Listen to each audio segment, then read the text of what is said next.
the old medication out of the way there. What I need is that. La la la la la. La la la. Okay, well that says the microphone is working, so I shall just trust in that, I suppose.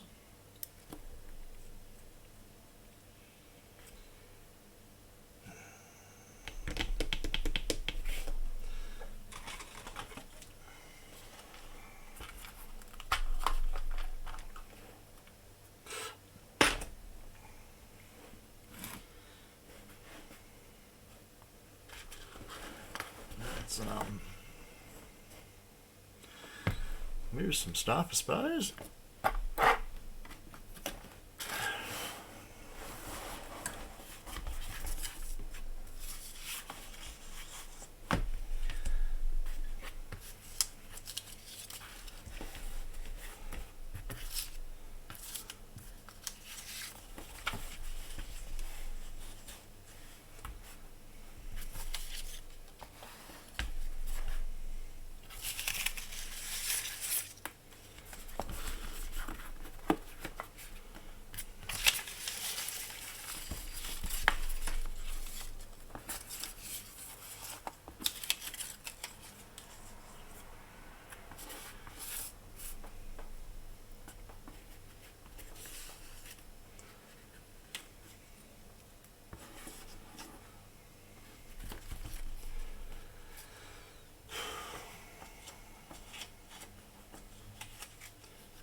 I suppose if we start down there then.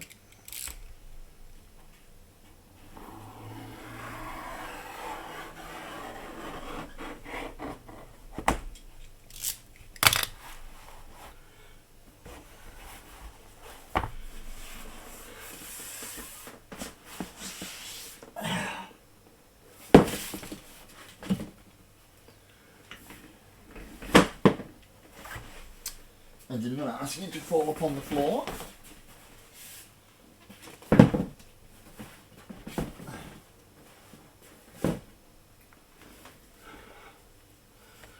All right.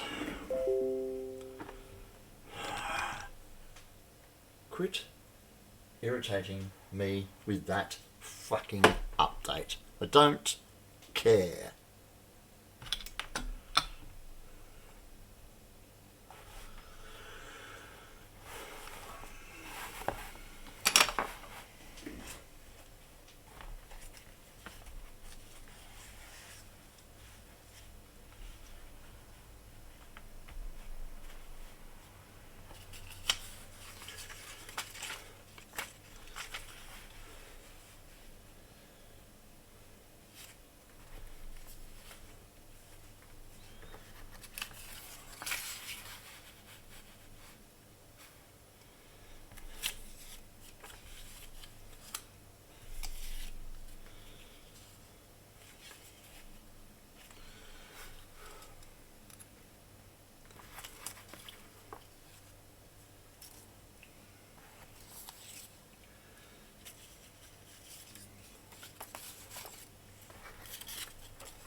Now obviously I'm going to need two sets of these because these are the two Sparker horns.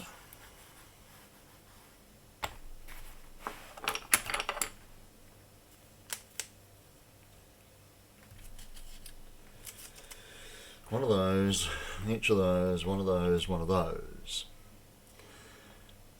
Perhaps we should see about doing the singles first. So I do that, should give me the base.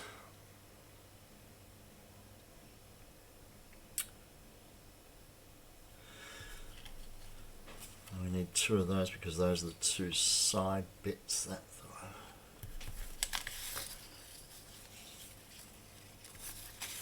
Those are the fins, that's the last part of the horn.